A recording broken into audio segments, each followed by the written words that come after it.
West Side Story is a 2021 American musical romantic drama film directed and co-produced by Steven Spielberg from a screenplay by Tony Kushner. It is the second feature-length adaptation of the 1957 stage musical of the same name. It stars Ansel Elgort and Rachel Zegler in her film debut with Ariana DeBose, David Alvarez, Mike Faist, and Rita Moreno in supporting roles. Moreno, who starred in the 1961 film adaptation, also served as an executive producer alongside Kushner. The film features music composed by Leonard Bernstein with lyrics by Stephen Sondheim. The film entered development in 2014 at 20th Century Fox. Kushner began writing the screenplay in 2017. In January 2018, Spielberg was hired and casting began that September. Justin Peck choreographed the dance sequences. Principal photography occurred in New York and New Jersey. Filming began in July 2019 and ran for 2 months. West Side Story had its world premiere at Jazz at Lincoln Center's Rose Theater in New York City on November 29, 2021, 3 days after Sondheim's death. The film was later theatrically distributed by 20th Century Studios in the United States on December 10, after being delayed a year due to the COVID-19 pandemic. The film received critical acclaim with praise for the performances of the cast, Spielberg's direction, and the cinematography, with some critics deeming it superior to the 1961 film. It was named one of the top 10 films of 2021 by the National Board of Review and the American Film Institute. The film grossed $76 million against a $100 million production budget, making it a box office bomb. Among its multiple awards and nominations, it received 7 nominations at the 94th Academy Awards, including Best Picture, with DeBose winning Best Supporting Actress. It also received 4 nominations at the 79th Golden Globe Awards, winning 3, including Best Motion Picture Musical or Comedy, Best Actress in a Motion Picture Comedy or Musical for Zegler, and Best Supporting Actress Motion Picture for DeBose. Plot: in 1957, the Jets are a gang of white youths that fight the Puerto Rican Sharks for control of San Juan Hill on Manhattan's Upper West Side. Officer Krupke and Lieutenant Schrank break up the brief skirmish, telling the gangs that their conflict is pointless since the neighborhood will be imminently demolished to make way for Lincoln Center. The gangs are too proud to care, and Jet leader Riff proposes a rumble between the two gangs. He approaches his friend Tony, who is on parole, for help. Tony refuses, wishing to turn over a new leaf with the help of Valentina, the Puerto Rican owner of Doc's General Store. Meanwhile, Maria, Shark leader Bernardo's sister, is betrothed to his friend Chino but yearns for independence. At a local dance, Tony and Maria meet and fall in love. This angers Bernardo, who agrees to Riff's terms for a rumble if Tony attends. Tony voices his love for Maria and the couple meets on Maria's fire escape, promising to see each other the next day. Bernardo and his girlfriend Anita argue about life in New York compared to Puerto Rico, with Anita believing in the American dream in spite of the pessimistic Bernardo. The police interrogate the Jets about the rumble, but they deny any knowledge. Tony takes Maria on a date to the cloisters in Upper Manhattan. He reveals he was imprisoned for a year after he nearly beat a rival gang member to death, which scared him into reforming. Maria makes Tony promise to stop the rumble, and they pledge their love to one another. Tony tries to convince Riff to call off the rumble by stealing his newly bought gun, but the Jets steal it back. Schrank orders Krupke and the police to stop the rumble. Despite their and Tony's efforts, the rumble continues and Bernardo fatally stabs Riff. Tony, in a fit of rage, stabs Bernardo and kills him.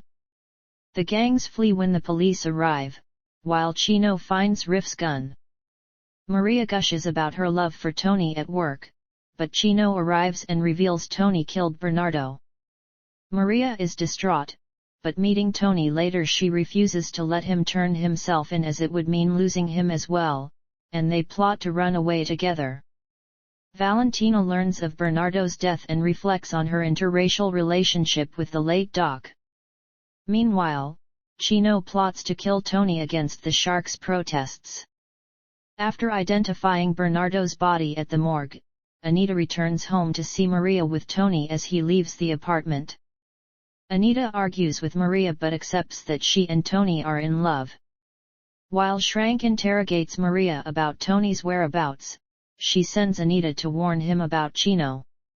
However, Anita encounters the Jets, who shout racial slurs and attempt to gang rape her, but Valentina intervenes. Traumatized, Anita spitefully claims Chino killed Maria and vows to return to Puerto Rico, giving up all hope on her American dream. Valentina condemns the Jets, who disperse in shame. Valentina informs Tony of Anita's claims, and he runs into the streets begging for Chino to kill him. Maria arrives to his relief, but Chino emerges and shoots Tony. He dies in Maria's arms. Devastated, Maria takes the gun and aims it at the gathered Jets and Sharks, berating them for the senseless deaths their conflict caused, before tearfully dropping the gun. As the police arrive to arrest Chino, the gangs assemble together to carry Tony's body into docks with Maria following, the feud finally over. Cast: 3 of the Jets from the 1961 film of West Side Story, Harvey Evans, who portrayed Mouthpiece, Burt Michaels, who played Snowboy, and David Bean, who played Tiger, appear as extras. Andrea Burns, who played Maria in the 1992-1993 European tour of the musical, appears as Fausta. Production. Development. In March 2014, Steven Spielberg first seriously expressed interest in directing an adaptation of West Side Story, prompting 20th Century Fox to acquire the rights to the project. Tony Kushner, who previously worked with Spielberg on Munich and Lincoln, revealed in a July 2017 interview that he was writing the screenplay for the film, stating he would be leaving the musical numbers intact, and that the story would be closer to the original stage musical than to the 1961 film. In a 2020 interview, Spielberg told Vanity Fair, West Side Story was actually the first piece of popular music our family ever allowed into the home. I fell completely in love with it as a kid. Spielberg would ultimately dedicate the film to his father, Arnold, who died during production at age 103. The following year, he further explained why he felt the time had come for a new film adaptation of the musical. Divisions between unlike-minded people is as old as time itself. And the divisions between the Sharks and the Jets in 1957, which inspired the musical, were profound. But not as divided as we find ourselves today. It turned out in the middle of the development of the script, things widened, which I think in a sense, sadly, made the story of those racial divides, not just territorial divides, more relevant to today's audience than perhaps it even was in 1957. Pre-production. In January 2018, Spielberg was hired to direct the film while working on the completion of filming for a 5th installment of the Indiana Jones franchise. This was followed a few days later with an open casting call issued for the characters Maria, Tony, Anita, and Bernardo. Additional open casting calls were hosted in New York City in April, and in Orlando, Florida in May. In July, the 5th Indiana Jones film was pushed back, allowing Spielberg to begin pre-production on West Side Story. Justin Peck was hired to choreograph the film in September, with Ansel Elgort cast in the film as Tony. In November, Isa Gonzalez emerged as a contender for the role of Anita. Rita Moreno, who played Anita in the 1961 film, plays Valentina and also serves as an executive producer for the film. In January 2019, newcomer Rachel Zegler was picked from over 30,000 applicants to play Maria, with Ariana DeBose, David Alvarez, and Josh Andres Rivera also cast as Anita, Bernardo, and Chino, respectively. In March, Corey Stoll and Brian Darcy James joined the cast. A month later, the rest of the ensemble comprising the Jets and Sharks factions was announced. Filming took place in Harlem and other Manhattan locations and in Flatlands, Brooklyn and New York City in July 2019. There were 10 days of shooting in Paterson, New Jersey, where an outdoor set was built, in August. Filming also took place in Newark and other parts of Essex County, New Jersey. It wrapped on September 27 for a total of 79 days of shooting. All of the sets were constructed at a warehouse at Steiner Studios. As one of the film's executive producers, Moreno was on set for a large portion of production, often consulting with Peck on choreography. Moreno described shooting the scene where Valentina saves Anita as particularly difficult, due to her own well-documented experiences with sexual assault in Hollywood, as well as the surreal challenge of saving a character she played 6 decades prior. The scene was rehearsed with an intimacy coordinator to ensure DeBose's safety during the scene. Moreno, who recalled crying hysterically and being unable to stop when she shot the same scene for the 1961 film, was surprised that such a position existed upon being told about it in a joint interview with her and DeBose. She also had the honor to do clapperboard for the film's famous puddle shot of Tony stepping into a large puddle of water and making it become a pool of rippling light while singing Maria. That shot was the last to be filmed on the final day of principal photography, as it was a last-minute suggestion made by cinematographer Janusz Kaminski to Spielberg following completion of the balcony scene. The beginning of the dance at the gym sequence involved 3 different shots stitched together to make it look like one continuous shot. Kaminski described that it starts as Steadicam, bringing the actors down the hallway, then as soon as the doors open up, it transitions into a cable cam shot that goes up into the air and over to the other side of the gym. He went on to mention that its execution was also laid upon the film's lighting team. We had our lights rigged on the dimmer so when the camera was turning around, some sections of the scene would dim out, another section would dim up with the lights. You set the light so it's in one direction, then when you turn around, you have to either cut or relight or do lights in the dimming board so you can fade the lights in, or fade the lights out, so you can maintain the romance and beauty of the shot. Andy Aaron, who served as sound effects recordist, added that the dance footsteps during the sequence were recorded live on set, allowing those tracks to be used in the final sound mix without the music intruding. In conclusion, Kaminski added that the shot gives a very clear indication to the audience what this particular scene will be about. It's about 2 teams competing against each other in terms of which team has the better dancers, better performers, more charming and more enticing. This moment from the film went viral on social media, and filmmaker Guillermo del Toro described it as extremely hard to execute. Spielberg and Sondheim initially wanted to cut I Feel Pretty from the film. Its presence in the original musical, right after the Rumble, was largely done against the wishes of Sondheim. He and Bernstein had been instructed by the producers to add an upbeat song after intermission to start Act 2. And so the song was written in protest. Sondheim would later remark that he was embarrassed by its lyrical content, to the point that he allowed it to be cut from the 2020 Broadway revival directed by Ivo Van Hove. Spielberg, likewise, questioned whether the upbeat song would still work without an intermission between it and the Rumble. It was ultimately due to the intervention of Tony Kushner that the song remained, as Spielberg later explained. Tony explained to me, and then I explained to Steven, that this is the first time in our story that the entire audience is ahead of Maria's story. And the audience will feel very protective of her because we know she's about to find out. Choreography. Choreographer Justin Peck, cinematographer Janusz Kaminski, and Spielberg worked closely on how the film's choreography would work in concert with the camera. Spielberg was constantly present during the film's dance rehearsals and would use the camera on his handheld iPhone to figure out how to frame the shots. Peck noted that dance in movie musicals had grown into something of a joke in the past several decades, with the 1961 film receiving some light mockery for depicting violent gang warfare with ballet movements.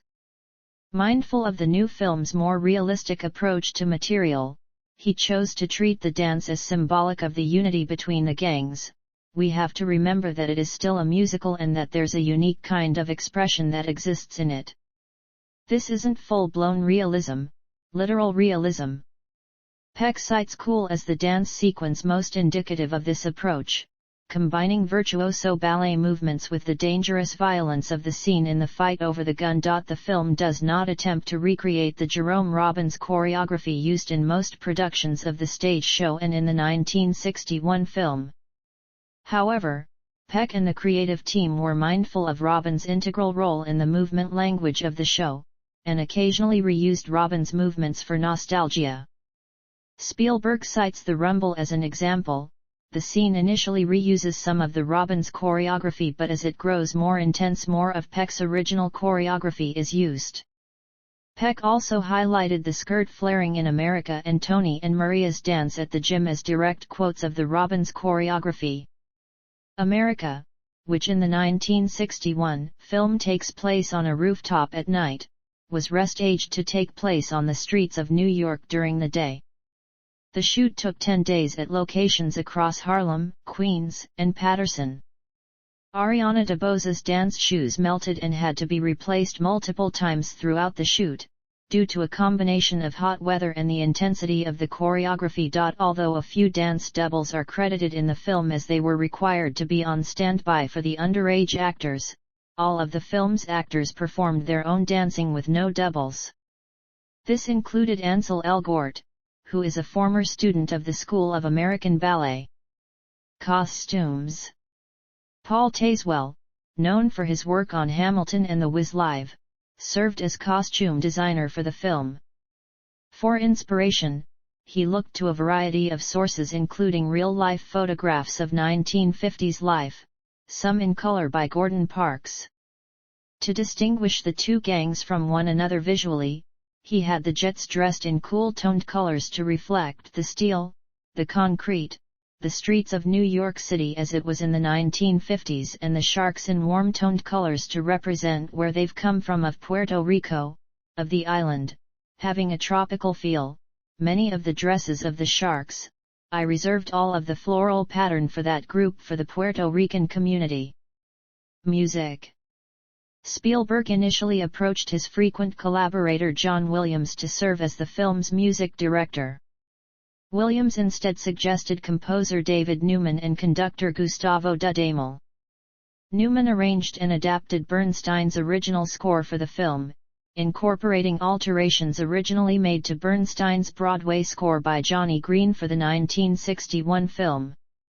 Dudamel conducted the New York Philharmonic during the film's recording sessions in 2019, with additional recording by the Los Angeles Philharmonic done during the COVID-19 pandemic the following year.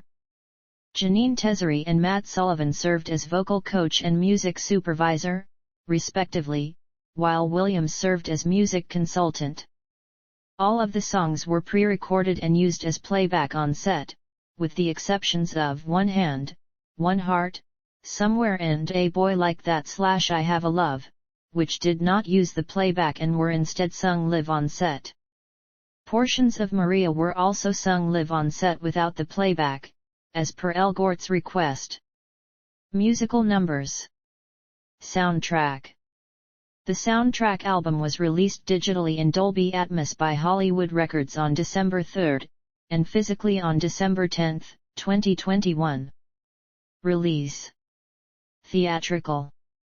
West Side Story was initially scheduled to be distributed in the United States on December 18, 2020 by Walt Disney Studios Motion Pictures through the 20th Century Studios label, but on September 2020, due to the COVID-19 pandemic, Disney delayed the release date to December 10, 2021, which coincided with the 60th anniversary of the release of the 1961 film.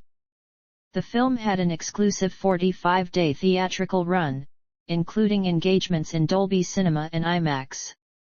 An IMAX fan event, with a live Q&A with Spielberg and the cast, took place in IMAX theaters nationwide on December 6.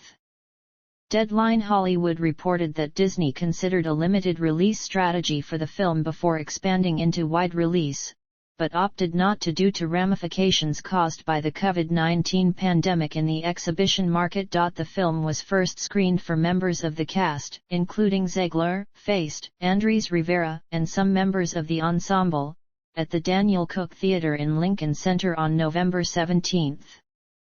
The screening was one of Sondheim's final appearances before his death on November 26. It then screened for industry and critics at its world premiere on November 29 at Jazz at Lincoln Center's Rose Theatre, followed by Los Angeles at the El Capitan Theatre on December 7. Home media. West Side Story became available to stream on Disney and HBO Max on March 2, 2022. The film was released on 4K Ultra HD Blu-ray and DVD on March 15 by Walt Disney Studios Home Entertainment through the 20th Century Studios Home Entertainment label. Marketing. During the 93rd Academy Awards telecast in April 2021, DuBose introduced the film's teaser trailer, and Moreno later presented the Academy Award for Best Picture, commemorating the 1961 film's release and awards wins. The film's official trailer premiered on September 15 on ABC's Good Morning America. An exclusive look at the film, featuring extended sneak peeks at the Dance at the Gym and America scenes, was presented at the 49th Annual American Music Awards on November 22, introduced by Elgort and Ziegler. A book by Laurent Bouzero about the making of the film, featuring interviews with the cast and crew, was released by Abrams Books on November 16 the same year. A television special, Something's Coming, West Side Story, a special edition of 2020, aired on ABC on December 5. Censorship. Deadline Hollywood reported that the film was initially banned in all the Gulf Cooperation Council countries, believed likely due to the role of Anybody's being a transgender character, as played by non-binary actor Iris Menas. In some cases, Disney has allegedly refused to make cuts requested by censors. An earlier Disney release, Eternals, was also banned in the GCC countries, except the United Arab Emirates, albeit with some cuts to intimacy scenes.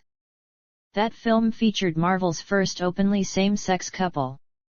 The cast and creative team responded, with CO producer Kevin McCollum telling The Hollywood Reporter, "I think we have to remember that during Shakespeare's time, at the height, the Puritans came in and tore all of the theaters down.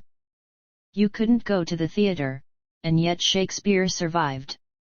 I believe that love will win, and this is a story about love, made with love, and what happens when you try to keep people from loving freely. I think we've done our jobs as artists to make this film, and the world will discover it even if certain cultures decide they don't want it in their borders." West Side Story eventually released in cinemas in the United Arab Emirates around a month later. Live presentation. A special presentation of the film accompanied by Gustavo Dudamel and the Los Angeles Philharmonic performing the score live took place at the Hollywood Bowl on July 12 and 14. As part of its summer 2022 season. Reception. Box office. West Side Story grossed $38.5 million in the United States and Canada, and $37.5 million in other territories, for a worldwide total of $76 million. The film needed an estimated $300 million in order to break even. Worldwide, the film was initially projected to gross $22.31 million in its opening weekend, including $12.17 million in the United States and Canada. Box Office Pro projected the film would earn $14.22 million in its opening weekend and around $55.85 million from its total domestic box office run. It earned $800,000 domestically in Thursday previews, hinting that the film would flop in the opening weekend, with contributing factors such as the reluctance to go to theaters amidst the COVID-19 pandemic, and the recent trend of musical films disappointing at the box office, exemplified by In the Heights and Dear Evan Hansen. The film made $4.1 million on its opening day and went on to debut to $10.6 million, topping the box office but finishing below estimates, making it a box office failure. Audiences were 57% female and 52% over the age of 35, 52% were non-Hispanic white, 30% Hispanic or Latino, 6% Black, and 12% Asian or of other origins. According to Intelligence, around 800,000 people bought tickets to see the film during its opening weekend. Jeremy Fooster of The Wrap was hopeful that the film could recover throughout the Christmas season as a sleeper hit, similar to what happened with The Greatest Showman, through ongoing positive word-of-mouth and awards season buzz. In its second weekend, the film earned $3.7 million, placing third behind Spider-Man, No Way Home and Encanto. The film went on to make $2.8 million in its third weekend, $2.2 million in its fourth, and $1.4 million in its fifth. Outside the United States and Canada, the film made $4.4 million in its opening weekend from 37 international markets, of which $1.3 million came from IMAX. The highest-grossing countries were the United Kingdom, France, Germany, Russia, and the Netherlands. The film earned $2.1 million in its second weekend, $1.7 million in its third, $1.9 million in its fourth, $1.6 million in its fifth, and another $1.6 million in its sixth. In his final week as Disney chairman, Bob Iger said the company did a brilliant job marketing the film, but speculated that its weak performance could be due to competition with streaming services, the cost of theater tickets, and the effect of the COVID-19 pandemic.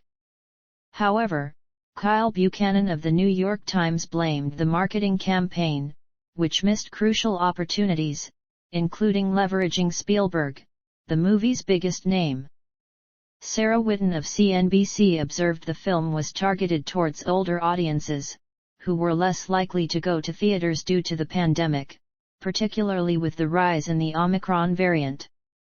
She also noted the film lacked big names in the cast and was released around the same time as Spider-Man, No Way Home, all factors that could have hurt its ability to fare well at the box office. Audience viewership. By March 20, 2022, according to Samba TV, West Side Story had streamed on Disney and HBO Max in a combined 1.9 million households in the United States since the Oscar nomination announcements on February 8. Critical response. On the review aggregator website Rotten Tomatoes, 91% of 375 critics' reviews are positive, with an average rating of 8.20/10. The website's consensus reads, Steven Spielberg's West Side Story presents a new look at the classic musical that lives up to its beloved forebear and in some respects might even surpass it. Metacritic, which uses a weighted average, assigned the film a score of 85 out of 100, based on 62 critics, indicating universal acclaim. Audiences polled by CinemaScore gave the film an average grade of A on an A and to F scale, while those polled by PostTrack gave it an 88% overall positive score, with 70% saying they would definitely recommend it. Chris Evangelista of /Film wrote, Spielberg's West Side Story is a knockout. A dynamite blend of old-school musical showmanship and modern sensibilities. It's one of the best movies of the year, and one of the best movies of the acclaimed filmmaker's career. Yes, really. Peter Bradshaw of The Guardian wrote, Spielberg quite rightly doesn't try hiding any of those stage origins. His mastery of technique is thrilling, I gave my heart to this poignant American fairy tale of doomed love. Helen O'Hara of Empire gave the film 5 stars and wrote, "Heartfelt and heartbreaking, this feels like Spielberg has made an adaptation faithful to its roots but also, always, alive to the modern world." Jason Bailey of The Playlist wrote, "West Side Story moves like a freight train, it's 156 minutes passing in barely a breath, and that breakneck pace, combined with the expressionist aesthetic and candy-colored imagery, reminds us that blockbusters don't have to be grayscaled dreck." Richard Lawson of Vanity Fair wrote that Spielberg and Kushner have done justice to what Bernstein, Robbins, and the quite recently late Stephen Sondheim made all those years ago, not subverting its enduring value, but rather, with fire and grace, doing so much to earn it. Owen Gleiberman of Variety opined that the film has a brash effervescence. "You can feel the joy he got out of making it, and the kick is infectious." However, Richard Brody of The New Yorker panned the film, saying that the film's creators made ill-conceived additions and misguided revisions. It was named one of the top 10 films of 2021 by the National Board of Review and the American Film Institute. Metacritic reported that the film appeared on 66 film critics' top 10 lists for 2021 and being among the top 10 films with the most appearances, as it ranked first on 10 lists and second on 7 lists. Representation of Puerto Ricans. Some Latinos have been critical of the remake. Arlene Davila wrote in an op-ed in El Nuevo Dia, "It's sad to realize once again the reality that Puerto Ricans and Latinos will be reduced to made-up themes and ideas taken from the playbook of what Puerto Rican and Latino are to the white imagination, because what's certain is that nowadays Hollywood is whiter and more exclusionary than ever." Mandy Velez criticized the casting. "Once again, the actress playing the character of Maria is not Puerto Rican." Aurora Flores questioned the use of accents in the film and wrote, "In the end, you need more than just an advisory board. You need writers, directors, and producers. We need our stories told, our way." Arlene Davila echoed this sentiment. "It's high time to say enough with the half-baked remakes, imports, and adaptations, and to start demanding productions and original content that is written and produced by our diverse community." Josie Melendez Hernandez praised the film's portrayal of Puerto Ricans. "Many have been nervous about this new iteration of the musical. The original gave way to a stereotypical view of Puerto Ricans and our culture, which has affected how we are portrayed in the media since then. This time around, with Spielberg at the helm, it is safe to say that many of the harmful pieces of the first adaptation were patched up." Hernandez also noted that the film had a better depiction of Puerto Ricans while suggesting it is not a musical for Latinas. Accolades. West Side Story was nominated for several awards and won accolades from various organizations, critics groups, and circles, particularly in recognition of the cast's performances, Spielberg's direction, Kushner's screenplay, and the film's production merits. At the 94th Academy Awards, the film received 7 nominations, including Best Picture. It became the second adaptation of the same source material for a previous Best Picture winner to be nominated for the same award after 1962's Mutiny on the Bounty. With his Best Picture nod, Spielberg became the most nominated individual in the category with 11 films. Spielberg's Best Director nomination also made him the first filmmaker to be nominated in that category in 6 consecutive decades. Paul Tazewell became the first African-American male costume designer to be nominated for Best Costume Design for his work on the film. At the 79th Golden Globe Awards, it received 4 nominations and 3 wins, including Best Motion Picture Musical or Comedy. Zegler made history as the first actress of Colombian descent/Latina to win Best Actress Motion Picture Comedy or Musical for her performance as Maria, as well as becoming the youngest winner in that category at 20 years old. It also tied with Belfast for a leading 11 nominations at the 27th Critics' Choice Awards, including Best Picture, and won 2 awards, including Best Editing. In addition, it received 5 nominations at the 75th British Academy Film Awards, including Best Actor in a Supporting Role for Faced, and won 2 awards, including Best Casting. DeBose became the first Afro-Latina and openly queer woman of color to win the Academy Award for Best Supporting Actress and the Screen Actors Guild Award for Outstanding Performance by a Female Actor in a Supporting Role for her performance as Anita. With Moreno also having won the same aforementioned award, DeBose's win matched a record for the most acting Oscar wins for the same character after Marlon Brando and Robert De Niro's portrayals of Vito Corleone and Heath Ledger and Joaquin Phoenix's portrayals of the Joker, with it also being the first time it went to a pair of actresses who played the same part and in the same category. DeBose also won the Golden Globe Award for Best Supporting Actress Motion Picture, the BAFTA Award for Best Actress in a Supporting Role, and the Critics' Choice Movie Award for Best Supporting Actress.